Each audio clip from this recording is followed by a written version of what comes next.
দাদাগিরি season 11-এ দাদাকে সরিয়ে দেবকে সঞ্চালনার দায়িত্ব দেওয়া হয়েছে।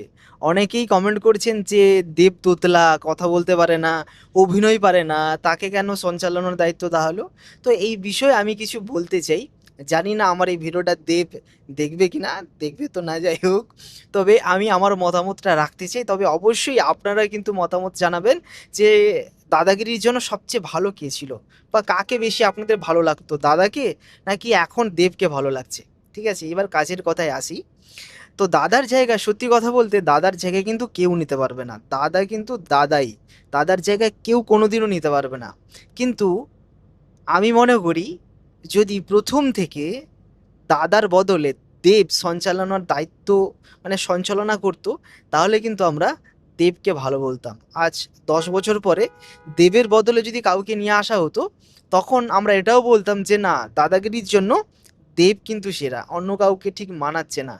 মানে বাস্তবে কী হয় ব্যাপারটা, যখন আমরা কোনো কিছু প্রথম থেকে দেখে আসি, আমরা একটা কানেক্ট হয়ে যাই। তার পরিবর্তে অন্য কাউকে দেখলে মনে হয় না মানানসই লাগছে না, ব্যাপারটা কীরকম একটা খাপছাড়া খাপছাড়া হয়ে যাচ্ছে। তো সেটা মানানসই হচ্ছে না। তো এটা কিন্তু আমার মনে হয় দাদাগিরির ক্ষেত্রেও হচ্ছে, যেহেতু আমরা দাদাকে প্রথম থেকে, সৌরভ গঙ্গোপাধ্যায়কে প্রথম থেকেই আমরা দেখে আসছি, এবং দাদার বাড়িতেও আমি গেছিলাম। সামনাসামনি দেখার আমার সৌভাগ্য হয়নি, আর কোনোদিন হবে কি না আমি জানি না। তো যাই হোক, আজকের মূল টপিকে ফিরে আসছি।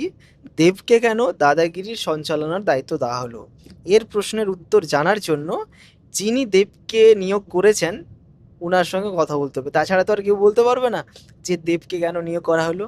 কিন্তু আমি আশাবাদী দাদাগিরি সিজন 11-এ দেব কিন্তু খুব ভালোভাবেই সঞ্চালনার দায়িত্বটা পালন করবে, এবং মানুষের কিন্তু ভালো লাগবে।